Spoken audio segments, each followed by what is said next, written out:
Welcome back, Pokemon trainers, for the day 2 of the Warsaw Regionals here in Poland. My name is Barash Aktuc, and I'm once more delighted to be joined by Alex Dow. How are you doing this morning? Yeah, very well. I'm really looking forward to another day of intense action in this Pokemon Regionals. Following on from yesterday's fantastic matches we were able to feature, we've got an incredible 75 players who have made it into day 2 with at least a 19 points record. Many moving on for further points as well because we carry over the points from day 1. How about yourself? How are you feeling? Oh, there was so much action yesterday. I'm looking forward to all the games featuring today. We actually have a little overview of the decks that advanced to day 2, and on top of 2 decks in particular. It is the Giratina Vista version and the Palkia decks, both roughly at 19. About 20 players of these 75 players are playing these 2 decks. Yeah, it's taken a massive meta share for day 2 of our 75 players, just over 25% each because of the 19 players that are out of the 75. So it's really impressive showing.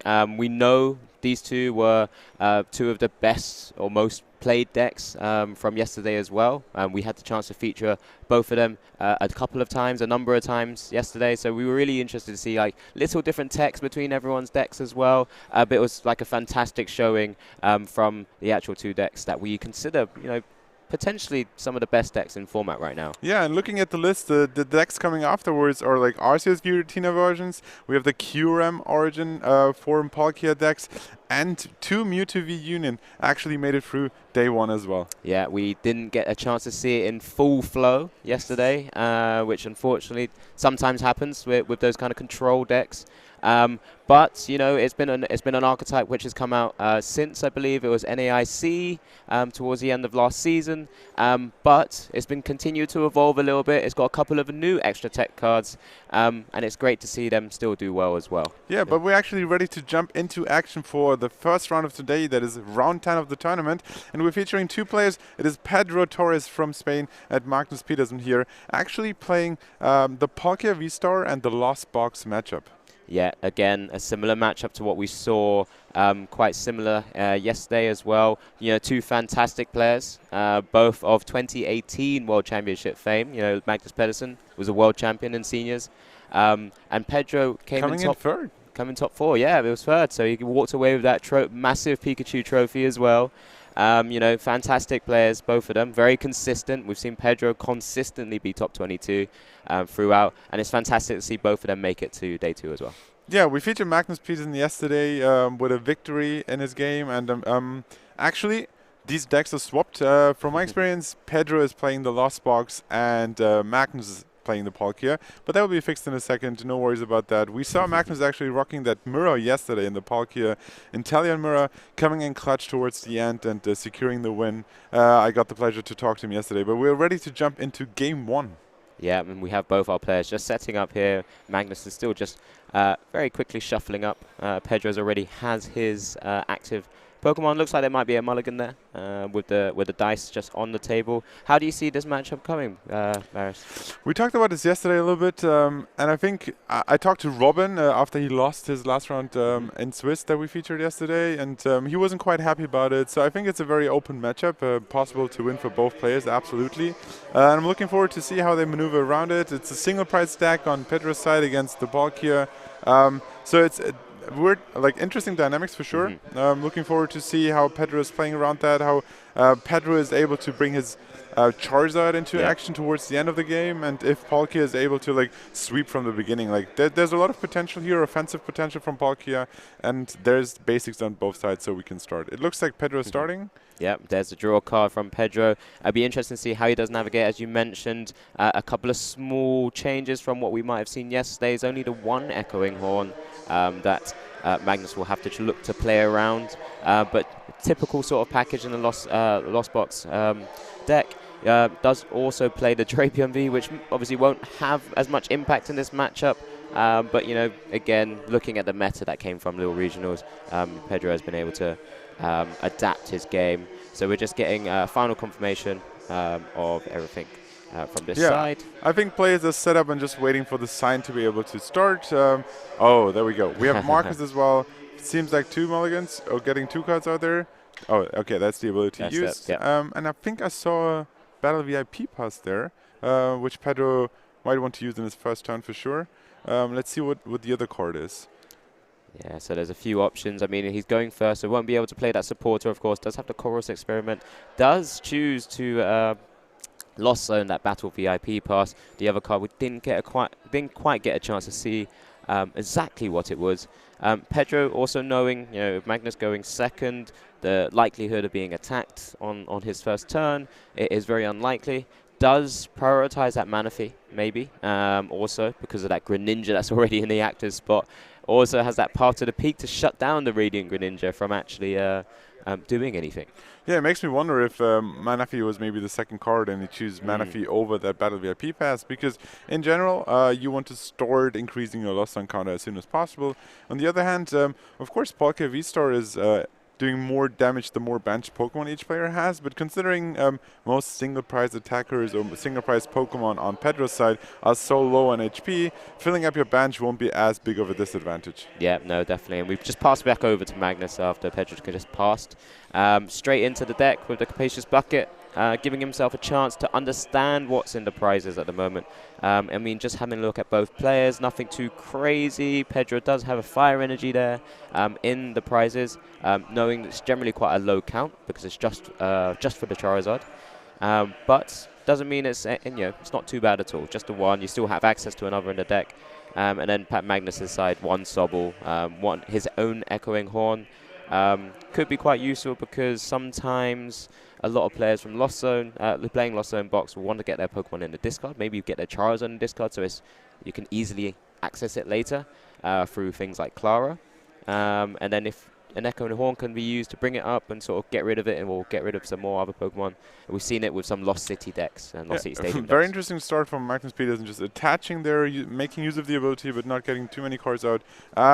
Interesting on Pedro's side is the one Fire Energy is priced. The second one is in deck. However, if without a deck storage, which he hasn't had yet, if he's maybe Lost Zoning a Fire Energy early on in the game, and the second one is priced, that could be a little bit tricky coming back with that Charizard, especially considering that Charizard is not like an early attacker. So typically, early on in the game, you would prioritize your Psychic energies, and you might neglect the Fire energy. So if he has the choice of maybe Lost Zoning two cards, and one of them is a Fire energy, then he might like walk into that trap and eventually end up without Fire energies until he's drawn one from the prize cards. Yeah, definitely. Pedro's already working with a massive hand.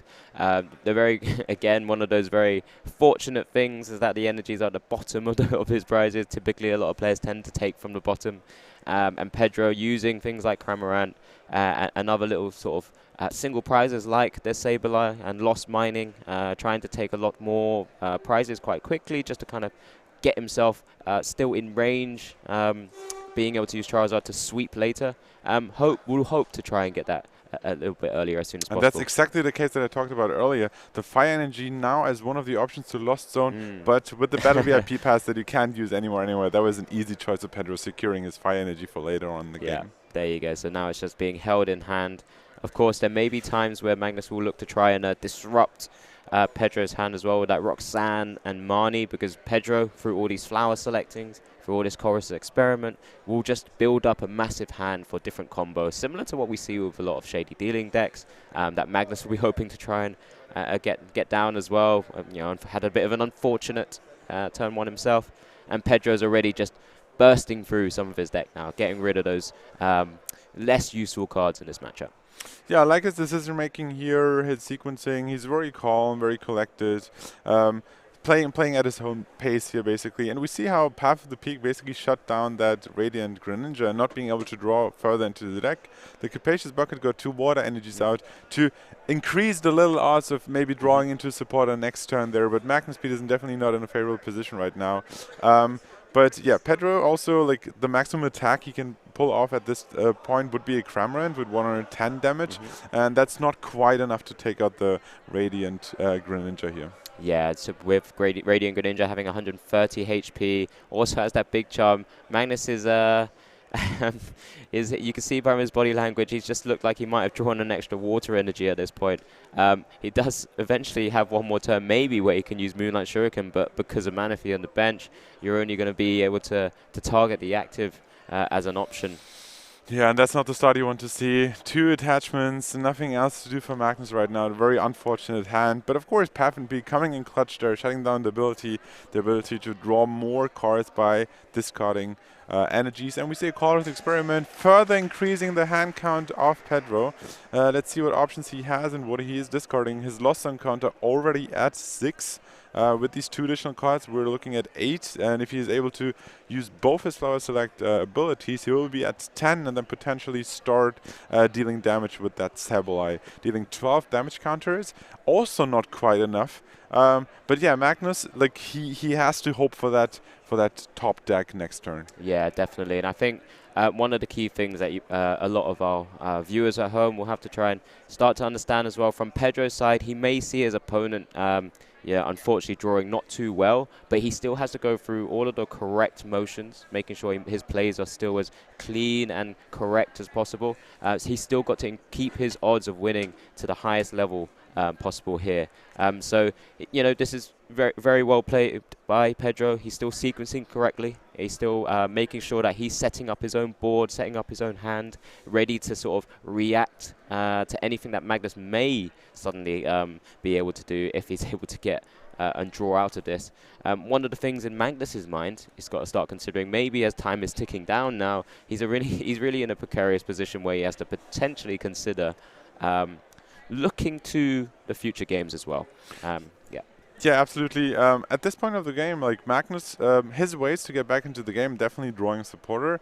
Also trying to get rid of the Path of the Peak, but unfortunately he's only playing one single stadium himself. So it's not that likely to draw into that either.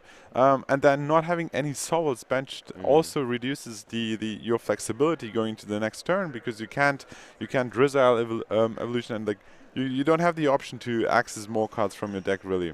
Yeah. At this point, Pedro is now at Lost Zone counter 10.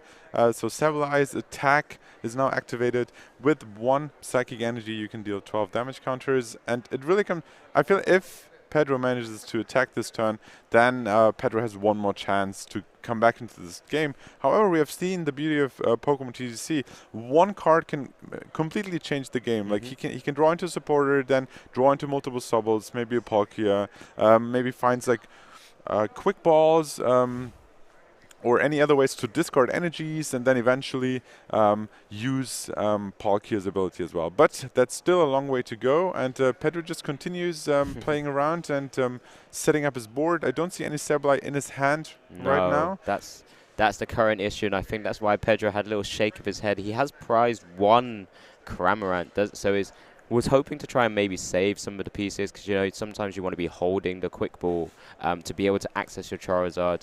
It's a very short count. There's only 2 in the deck, and it's typically 1 very easy way, but though he has Charizard in hand. We'll look to try and just be able to draw into those pieces and save some of those resources. If he does get Marnied, if he does get Roxanne, this kind of gives him an option to maybe just use those later to pick up the items or pick up the Pokemon. But he's using the quick ball now, likely to target one of his attackers. The Sableye does 10 extra damage, of course. And obviously, as mentioned, one of the Cramorant is prized, which is maybe why he hasn't quite drawn into it yet. But it'd be interesting to see. With the quick ball, he has now access to 1 basic Pokemon, and it seems like he's searching out the Cramorant, and with 1 switching card, out of all the cards he has in his hand, probably 1. I think I saw the switching card in his hand, so that would be one way to get your Cramorant into the active position, start attacking, and then you're 1 attack away from winning this game, unless Magnus finds another basic Pokemon to bench next turn. Yeah, definitely. And I think Pedro was sort of targeting and aiming to use the Cramorant because it does have 110 HP.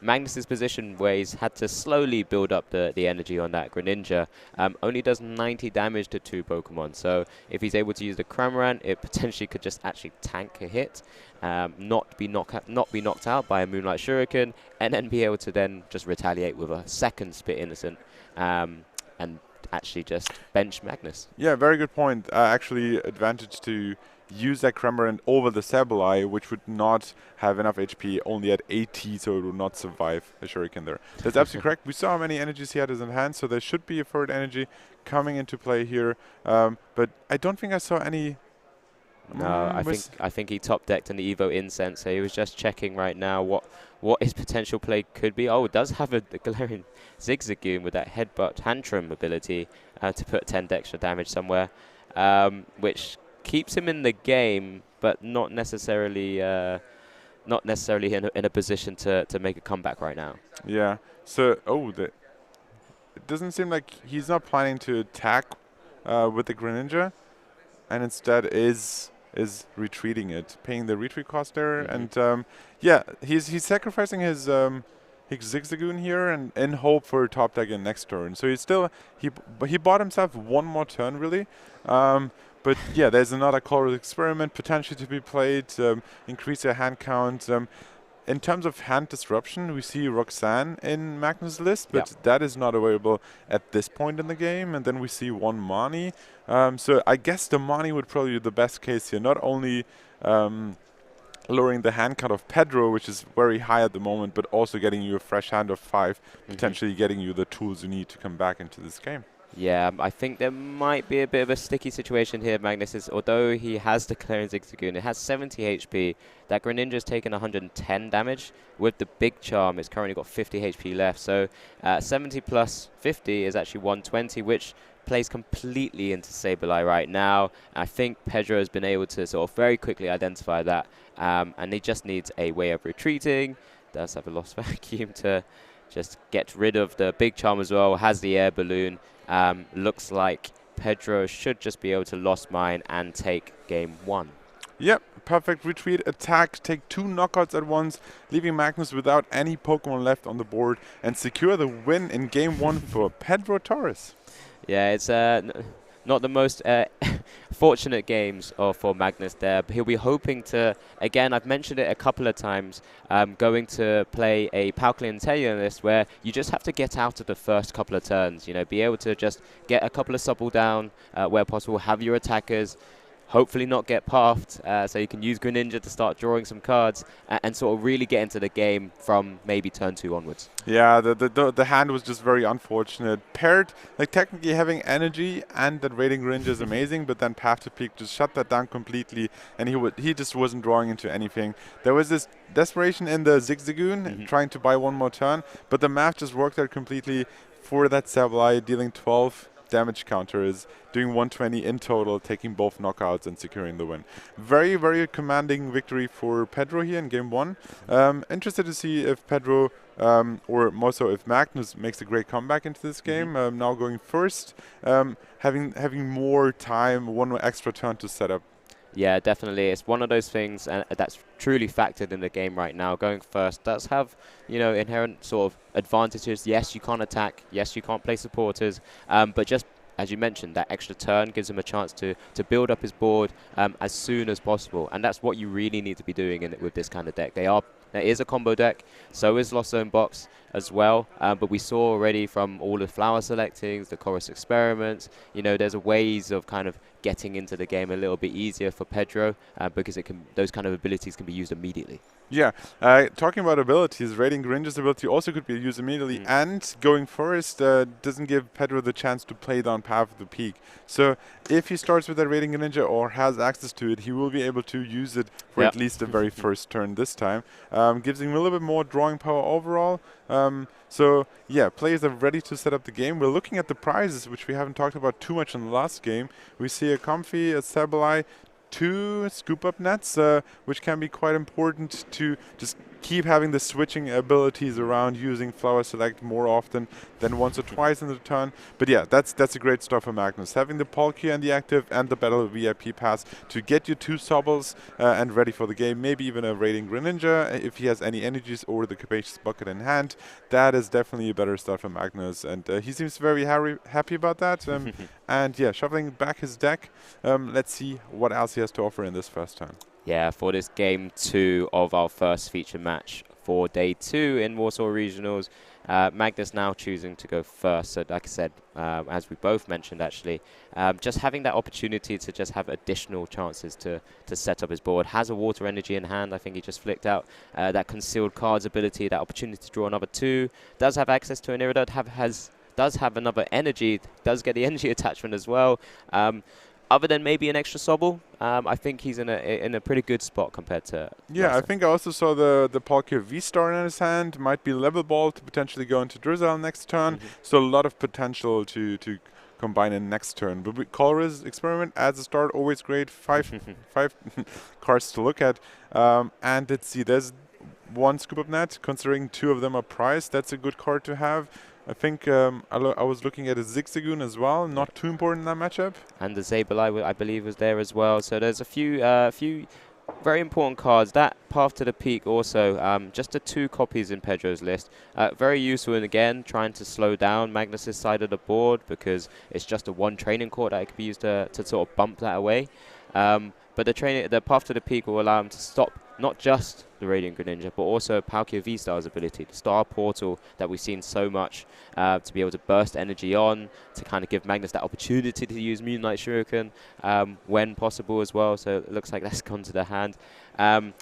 Does have multiple Sableyes, so has chosen to Lost Zone the Sableye as one of the slightly more easier options. Does have 1 prized, maybe hasn't had the chance to really look at it yet, but does have access to the Quick Ball now and will shortly be going through the deck. Yeah, it's interesting. Like his hand was quite good, where he was debating which card to discard with that Quick Ball, and he ended up using the Escape Rope. I think another Escape Rope might have gone into the Lost Zone. So, like these important tools to switch around to use your ability more often than once, actually are like limited at the moment. He's going for his first deck search. Might see that hey, maybe 2 Scoop Up Nets are prized, 1 Sableye, 1 Comfy. We also didn't see any Battle VIP pass in his hand, so there might only be 1 Comfy coming into play here. On the other side, you always have to respect the threat of Radiant Greninja's attack with that Moonlight Shuriken. So getting Manaphy out as soon as possible is also great. Seeing that it's in your deck, that's good to know. But yeah, you need to get your Lost Zone counter up. So getting that Comfy into play is definitely important here. Yeah, and for Pedro's side of the board as well, he's also going to find out shortly that his Magma Basin is also prized. His 1 stadium that allows him to bump the Path to the Peak alongside Lost Vacuums, because he does need to allow his Radiant Charizard to not be locked out by his own Path to the Peak. So just one of the few things that Pedro will be looking to make sure he knows where they currently sit within his deck or within the prizes. Does go for the Comfy, of course. That start of the Cramorant, which is a bit awkward because he doesn't really want to sort of waste one of his switching cards to kind of get it out of the active, but for Pedro to continue sort of bursting through, this is what he needs to do. Yeah, it's really interesting to see that Pedro is playing out the turn in his head already, thinking about the sequencing, getting the right order done. He was shaking his head, so we haven't seen the cards yet, but I think it's a tough choice to make between the 2. He got out of Flower Select. Let's see what hits. There's another switching card gone. That won't be very nice for Pedro. And the other card was a Color's Experiment that gives him access to more cards and increases Lost Zone count even further. Yeah, so he's already got 3 in the Lost Zone. So yeah, must have been 2 from the Chorus Experiment at the start, and now has had a chance to use 1 Flower Selecting so far. So looking to get potentially another Comfy down. That gives him an opportunity to get 4 into the Lost Zone, activating the Cramorant's ability, Lost Provisions. So if you have 4 more cards in the Lost Zone, ignore all energy costs in the Pokemon's attack, allowing Spit instantly to just deal 110 damage without any energy drawback. cost. Yeah, but Pedro, like this is one of the major challenges of this deck. You have so many decisions to make, so many choices, looking through his deck, and I'm sure Pedro is making sure that his sequencing is right, using the cards in the right order to maximize your odds of drawing into the cards you need. And but yeah, at some point you have to make decisions and discarding, switching cards, and I'm interested to see if that will play a big role and haunt him back later on in the game, where maybe he will be stuck with a Comfy in the active position and won't have an option to withdraw that and retreat it to go into an attacker. But for now, we see another Flower Select, another 2 cards, another decision to make here for Pedro. And let's see. He doesn't seem to be too happy. Little shake of the head again. Yes. Sometimes this is what happens when you have to do a 50-50 Flower Selecting. Sometimes they can be really awkward. He has to Lost Zone the Clara. I wonder what the other card was. It'd be interesting to figure that out as well. Does re-bench the Comfy that he just Scoop Up Net to his hand. So right now just needs that 1 opportunity to move into the Cramorant. Does have an escape rope, which he does play. Looks like the Greninja is the best target here, just to take a hit and not get KO'd by any sort of Cramorant at any stage. But Pedro still continuing to burst through the deck first. Again, prioritizing the sequencing to make sure that he gets as many lost zones. Another little awkward spot. Pedro's not showing much of a poker face right now. Yeah, not really. And there's an energy. Psychic Energy is playing 4 off. 1 is in the prize cards. 1 is going to the lost zone.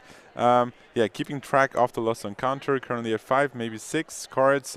But yeah, Pedro doesn't have an attacker out yet, and he doesn't have Path of the Peak yet either. But I think we saw that being drawn earlier, so maybe that comes into play here. Both preventing Palkia V-Star's ability to get more energies into the game. There's also no Manaphy. Oh, Manaphy just hit the bench, there you actually. go, yep. It's just Pedro has obviously prioritized that Manaphy as well, knowing that Magnus could find a way somehow, if Path was to be bumped, to use Moonlight Shuriken to just take 2 very easy KOs on those Comfies if Manaphy wasn't in play. But that's the reason why a lot of these decks do play a 2 of in Lost Zone box now. But as we pass over to Magnus, he does immediately evolve his Palkia V-Star, knowing that's such an important card to be using going forward as his main attacker of the deck.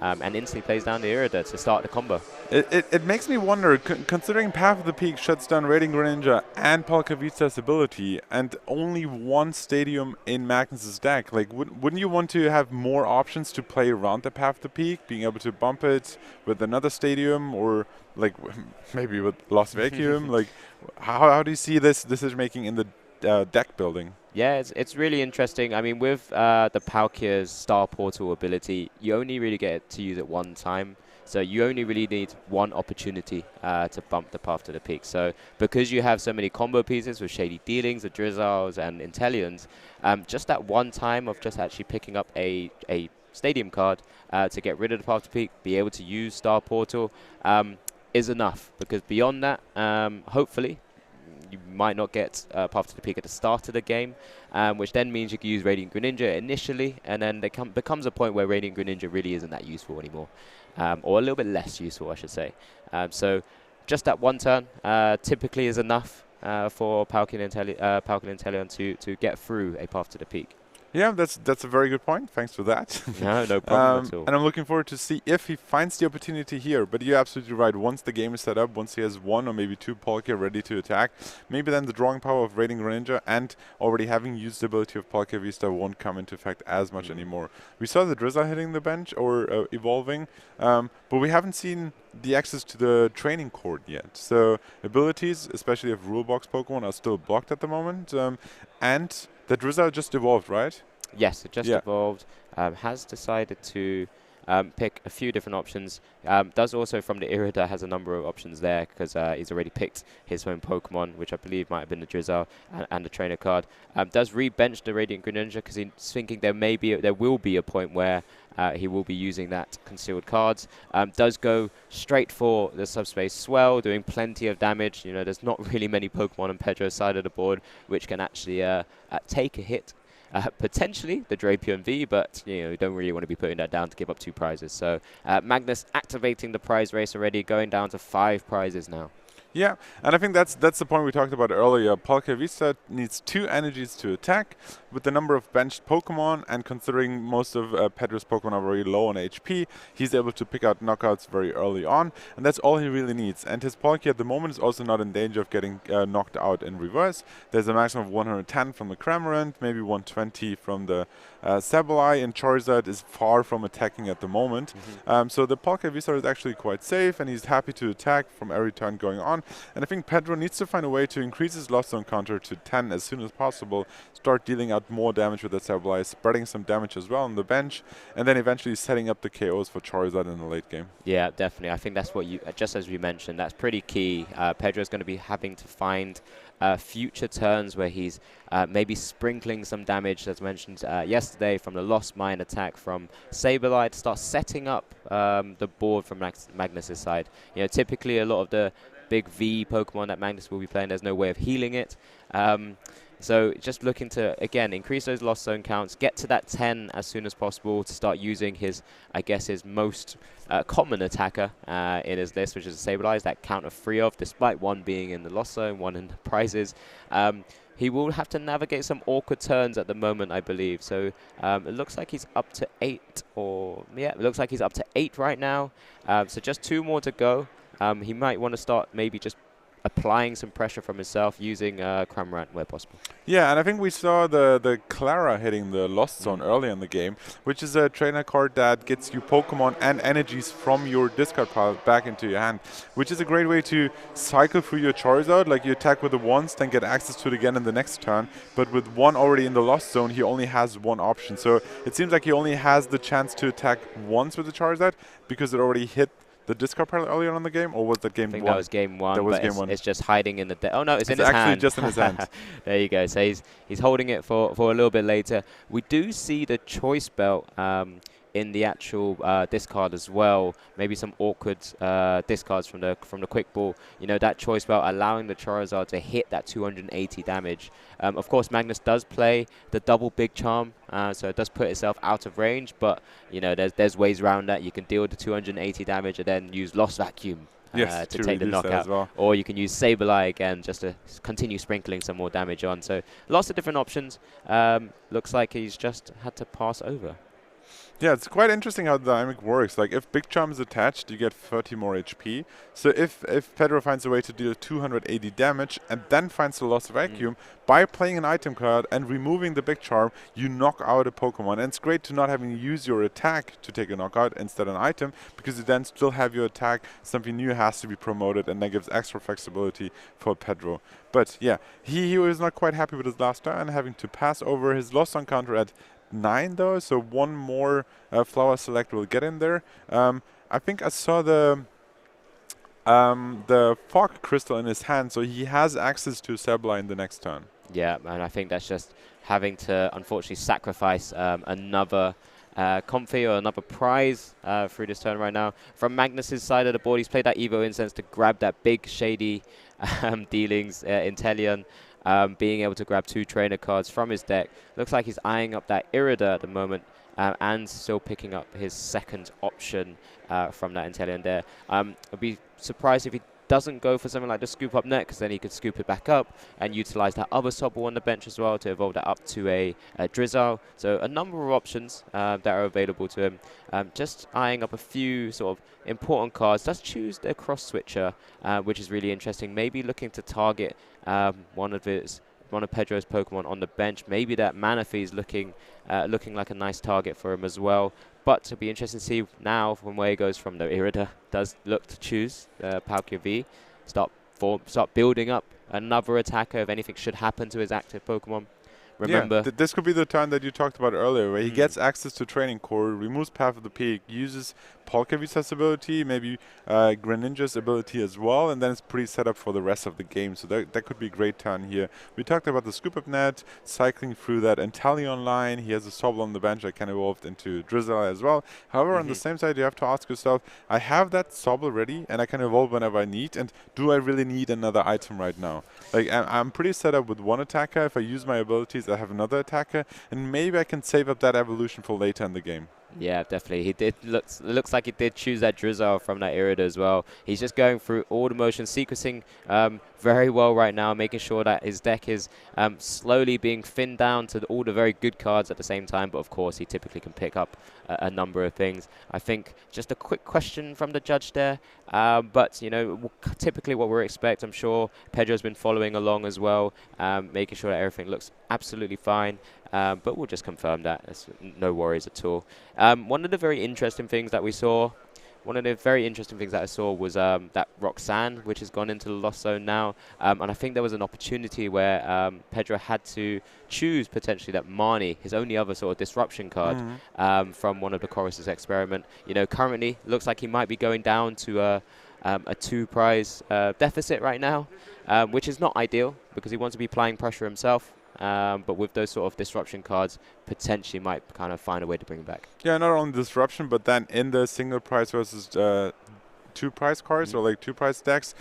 Being behind 2 prize is not the end of the world, because at the end of the time, Magnus still has to go through 4 more Pokemon, 4 more knockouts. Whereas Pedro, once his Charizard is activated, can take out the big knockouts, take 2 prizes at once, and then coming back into this game. So there seems to be some discussions going on the field. We're back into the game, which makes me wonder if that is resolved. But we saw the sequencing. We saw Capacious Bucket getting 2 more water energies out, thinning out the deck. There's no Drizzle going onto that Salvo, so maybe he's saving that for later on in the game. I think, I'm not quite sure if he picked out the training cord, but it could be a great way to play it right now. But there's a Drizzle, maybe getting the training cord, maybe getting another item card out. Yeah, it looks like he did target a couple of different cards earlier, where he did choose a cross switcher a little bit a moment ago as well. Looks like he's eyeing up that scoop up net, but is choosing that Irida to kind of get it maybe ready for the next turn, maybe prompting himself to have a really sort of bursting turn going on his sort of third turn here. Just attaches a water energy to the Radiant Greninja as well. Targets down the Air Balloon Comfey. Has seen a number of switching cards from Pedro's side of the board, where it has made it a little bit awkward to kind of pivot between the different Comfeys at the moment. So maybe a really nice way of actually doing things for now. Yeah, that's exactly what we talked at the beginning of the game, seeing 2 scoop up nets being priced, and all the switching cards that either ended in the discard pile or in the lost zone make it really hard. With that balloon gone as well now, that Comfey is stuck in the active. And if he doesn't have a switching option, he has to sacrifice 1 more energy attachment, which means he can't attach it to Sableye to then attack. So maybe Cramorant would be another attacker. But yeah, so this limits the option. And it's great to see that. I mean, it was 2 Comfeys, one with a balloon and whatnot, and Magnus saw the potential that this Comfey might be stuck in the active position.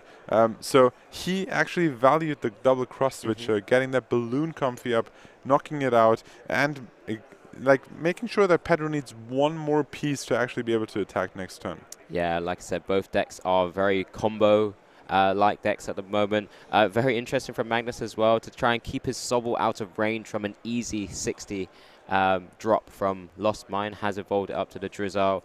Hasn't yet scoop up net the big Inteleon that would be able to tank a hit, but it looks like he's also sort of prioritizing next turn, where you can get another 2-3 combo pieces as well there.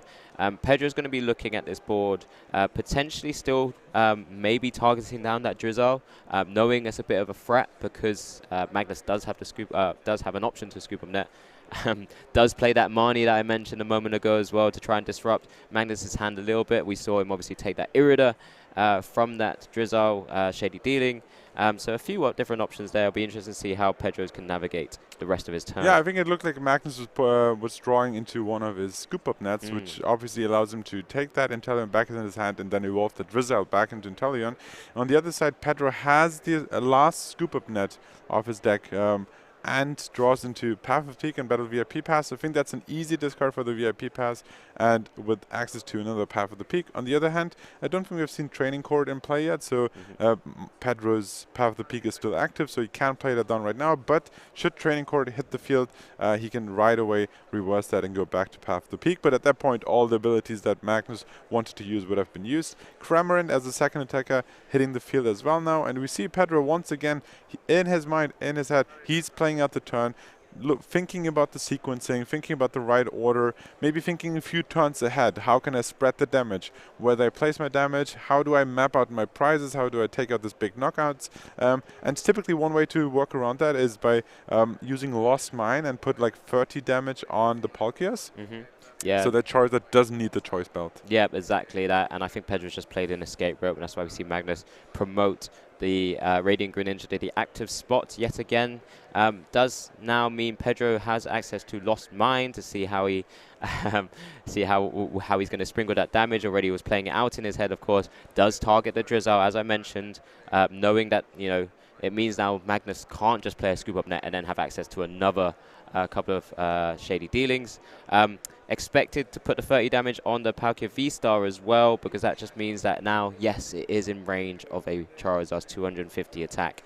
Pedro just now needs to find a way of actually, well, given the opportunity, find a way to remove his Path to Peak so that his Radiant Charizard's Excited Heart ability could come into play, where this Pokemon's attack costs 1 colorless less for each prize card your opponent has taken. So similar to things like Roxanne, it's activated by your opponent taking prizes. Yeah, it makes me wonder, looking at this game, like Magnus, early setup, was ready to play this game, and from now on, he plays 1 or 2 cards and then announces his attacks pretty easy on. On the other side, Pedro has to go through all these decisions throughout the whole tournament. He finished with 19 points, 20 points actually yesterday.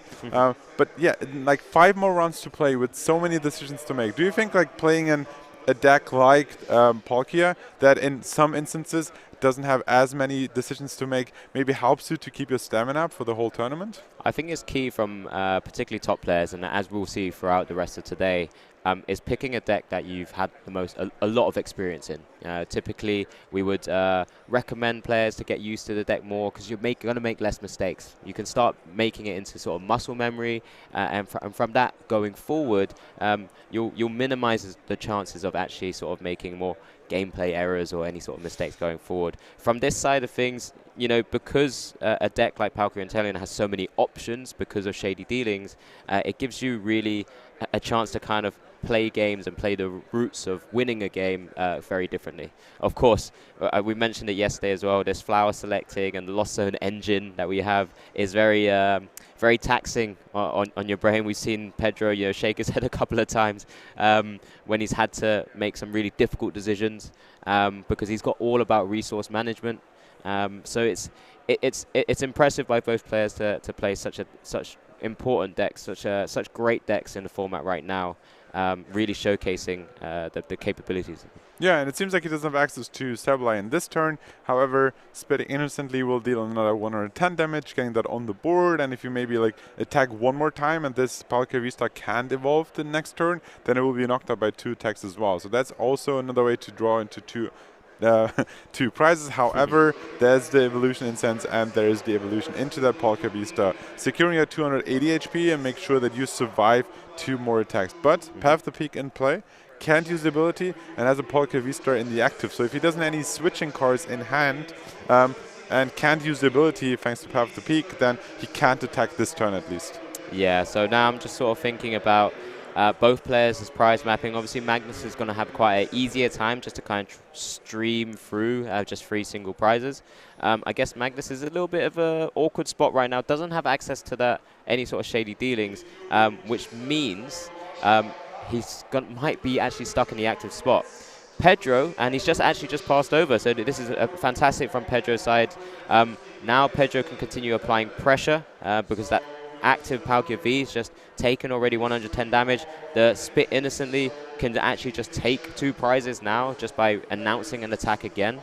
And once he's taken these 2 prizes, it goes down to 3, and it's just 2 more attacks almost then if Pedro is able to navigate around some further knockouts that Magnus may be applying. Yeah, and we talked about the evolution incense and evolving the active Palkia to survive this next turn, but on the other hand, Magnus had another Palkia in hand, Palkia V, played that down and has the option to evolve the next turn without the fear of getting knocked out by the 3rd attack, basically. So he's sacrificing the active one with the 2nd attack here, but Pedro actually wasn't quite happy with the cards in his hand, so instead of announcing an attack and going right into drawing 2 more prizes, he actually wanted to make sure he can use Flower Select 1 more time, increasing the odds drawing into the cards that he needs. His deck is very thinned out at this point, and considering that like most of these cards are like quite important in this matchup, Flower Select gets like more and more dangerous by discarding maybe one of the 2 pieces that you need. Like I think we saw 1 Fire Energy and 1 Charizard in his deck. If he draws both of them at the same time, he has this awkward decision to make. But on the other side, we saw in his hand he has the Scoop Up Net, so he can lift up that Comfy and go back into Cramorant to finish the turn with an attack. Yeah, definitely. And I guess as I was starting to mention and just very touch on it again, both players in theory in a position where they just need to attack 3 times to win. Looks like Pedro may actually be taking the first KO with those 3 attacks. which puts him in a little bit of a good position. Although, as I mentioned, that resource management has been really difficult for him. Because there's a number of switching cards in the discard pile already. We've had to see the Clara go into the lost zone. There's no extra draws from Roxanne to refresh his hand to maybe get a couple of those combo pieces.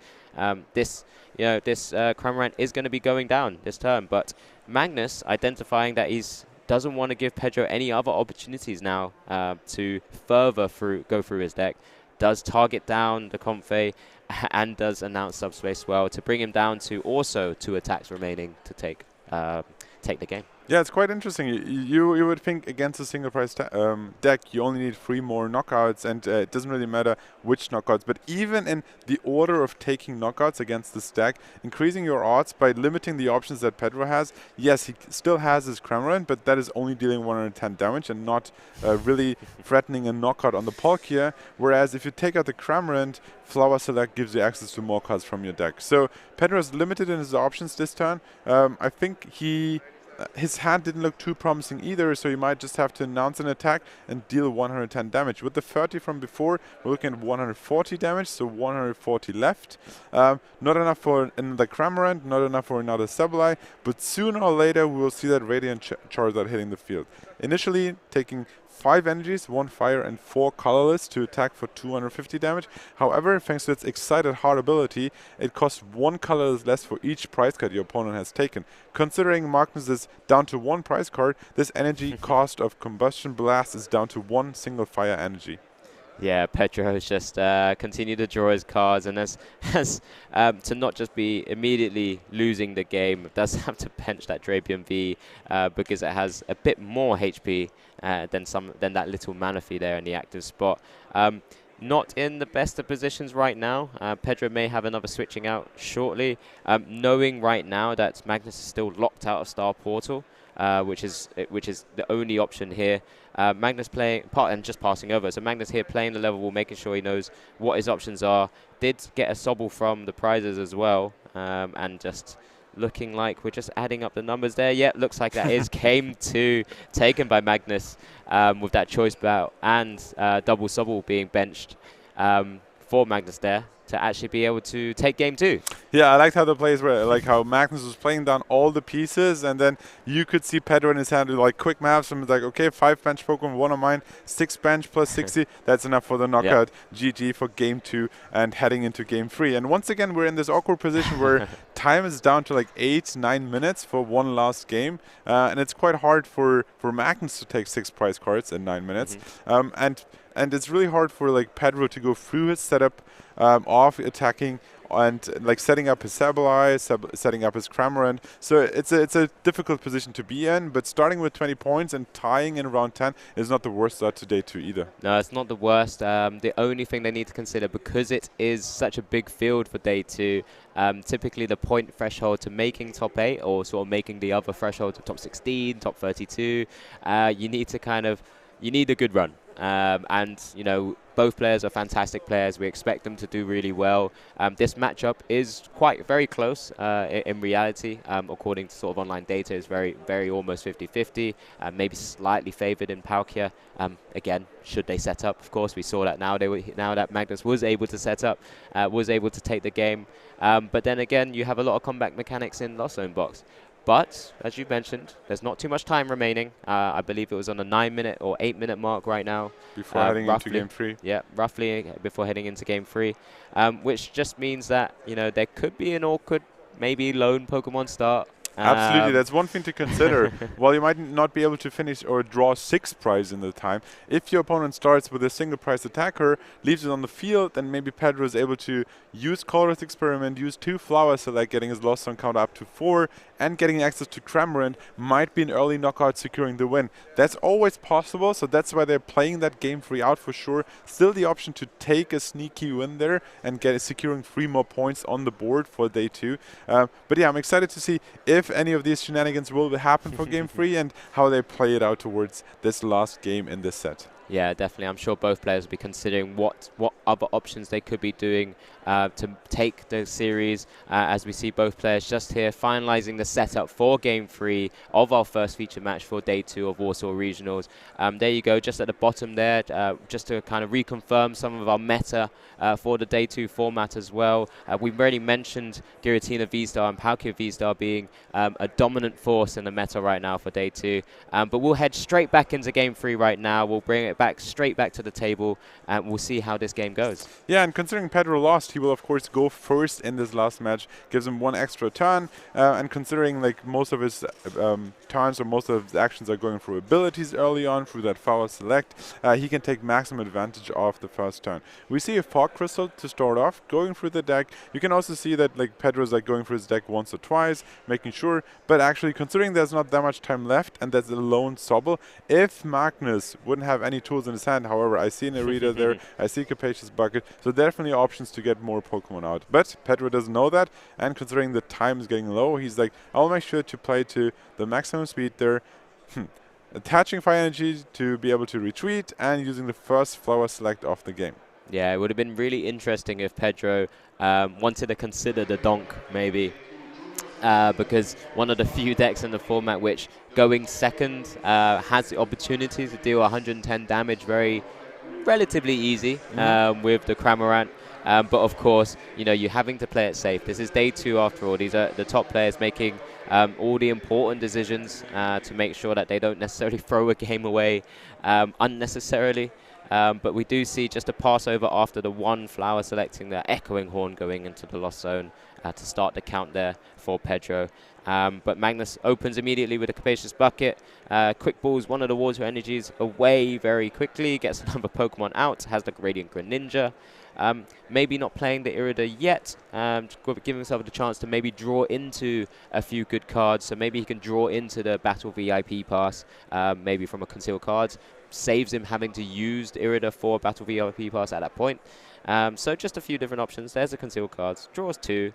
I like the dynamic of Game 3, where like in the first 2 games, players took the time to make sure they have everything right, but then in Game 3, when time is low, you see how the speed picks up. You see how the interactions are so much faster, you see the thinking process is faster, all the decisions, all the cards being picked out of the deck is so much faster. There's the Irida with the Battle VIP Pass, a great combination to have, getting you access to 2 more Pokemon as well. Sometimes you see players not shuffling the deck after one deck search. That's typically because they will go back into that deck, so they save that one shuffle. And we see Battle VIP Pass getting 2 Palkias out, so the board for Magnus is pretty set up. 2 Sobbles, 2 Palkia Vs, and the Radiant Greninja. Yeah, it's a great. This is sort of a fantastic board that Magnus would have wanted in that Game 1, which unfortunately wasn't able to get out. Yeah, as you mentioned, the pace of play from Magnus there just picked up a little bit. As long as it's a consistent pace of play, you know, generally that's the main thing to consider when playing Pokemon. You can't keep rushing through your own play and then sort of causing issues from both sides. You know, you don't want to make mistakes after all. And at the same time, you want to keep that consistent flow of play so that you're not playing too slowly as well. But it's something that from experience, you're able to do so in a good manner and in the right sort of way. And of course you need to make sure that both players are aware of all the actions. Sometimes with how fast they are playing and how the sequence is going, you might like miss a step in your deck search. You might forget to shuffle because you thought you go back into your deck, but then you don't. And like making sure that all that works out. Communication with your opponent is important, but at this level between Pedro and Magnus, they're pretty well aware of what the opponent is trying to achieve, and every single step of their journey to that path is quite clear to both players. So we see the first flower select, and we see a quick ball in hand. I think I saw 3 cross switchers, but yeah, he realizes that the Charizard won't get him anywhere this early in the game, so he's discarding that, having access to that fire energy and the Charizard through Clara maybe later on in the game.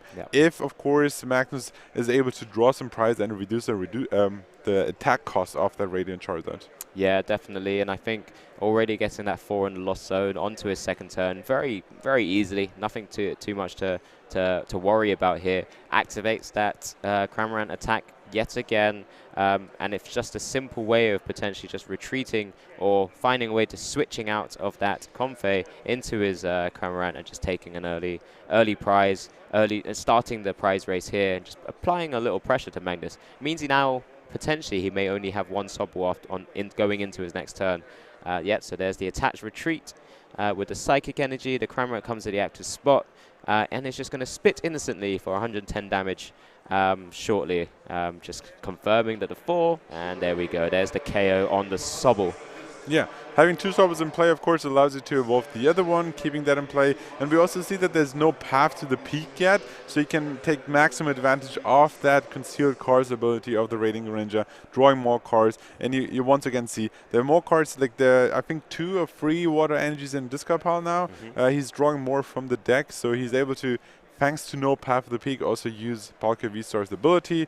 Manaphy, of course, is already active for Pedro, so preventing that Shuriken attack from the Raiding Greninja. But yeah, a lot of actions to be played there. We see the Drizzle evolve. Yeah, so we just saw that last quick ball action from Pedro. Again, making sure he has that Manaphy down as soon as possible. He didn't want to see both his Comfey and his Sableye go down into his discard pile just from that Moonlight Shuriken. That was a quite interesting interaction. Like, I think one path for Magnus here is bossing up the Manaphy and then maybe starting the Water Shuriken attack or the Shuriken attack from Raiding Greninja afterwards. But Pedro is like, well, yes, you may knock out my Manaphy, but here, let me show that I have a Clara and I will pick it up back and then go back into that action. So yeah, there's a Star Portal happening straight now. But Magnus still has to go through the motion. Pedro may say that, yes, I have the Clara in hand, it's coming back. But Magnus still has to go through the motion. Maybe Pedro's put in an awkward spot. Maybe he can't Clara that turn to be able to continue through his actions of applying pressure himself. But does take the knockout there with Subspace Swell on the Manaphy. Pedro again, not immediately using Clara, of course, looking through his options, getting as much information as possible from the flower, selecting first Lost Zones, an escape rope, card to his hand, which is just it looks like it was a scoop up net, so giving himself a lot of utility. Both players, after the time was just announced, has agreed that this game's not going to end. A little fist bump there, and yeah, game 3 doesn't finish, so both players 1 game apiece. And we get a tie. But it's really interesting to see how Magnus came back after the first game. Wasn't quite his game to take. Pedro won there, but then in game 2, he got the setup he needed. He was very confident in making the right plays, taking game 2, and I think he was in a good spot for game 3 as well. Had that been taken on a little bit longer, maybe would be able to take that game as well. But yeah, ending up in a tie, securing 1 point for both on the board, and further increasing their odds to advance into top 8 tomorrow. Yeah, definitely puts them on to, I believe, 21 points each.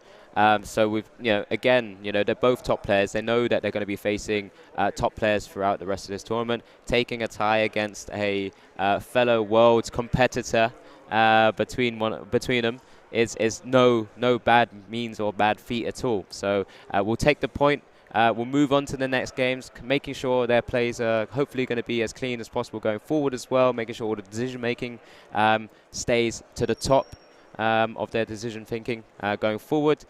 So yeah, good luck to both players. Very well played from both. We saw amazing sequencing from Pedro in the first game, even if his opponent was drawing a little bit badly. And then we saw a great game too, where it was very back and forth. But again, Pedro had a bit of an awkward spot with a load of switching outs, having to be lost zone or discarded. Yeah, and at this point, having featured Magnus twice, let's see if he can make a deep run into tournament, maybe end up on the stream one more time in one of our top 8 games. But to give you a little bit of an idea of what we will feature of the rest of the day, we have, of course, 5 more Swiss rounds, or like 4 more Swiss rounds in the Masters division. But we're also excited to share with you that we will be featuring the juniors and seniors finals of the regionals. They're currently playing out their top cut games, and as soon as they are ready to play the finals, we will have the option to see the very young talent as well. Yeah, we've seen a lot of young talent come through. And Magnus is a great example of that. Absolutely. As a seniors world champion. Delivering as he ages up into the Masters as well. He's performed very well coming into the Masters scene. And we've seen that throughout. Players who are more consistently active in the game as they grow their knowledge, grow their sort of capabilities of playing different archetypes, different decks. And it's fantastic to see. We've got again, a great number of sort of younger players in the seniors and juniors competition as well. So as we progress into the Masters, it's fantastic to see that we can showcase their abilities at the same time. Absolutely, and getting a little bit of an idea, a little glimpse of what the metagame maybe in those younger divisions look like, and which decks rise to the top and made it all the way to the final. So stay tuned to find out who made it to juniors and seniors finals, and of course there's so much more action to be played, so many more games, so many more cards to be drawn in the Masters division as well. So stay tuned to find out more.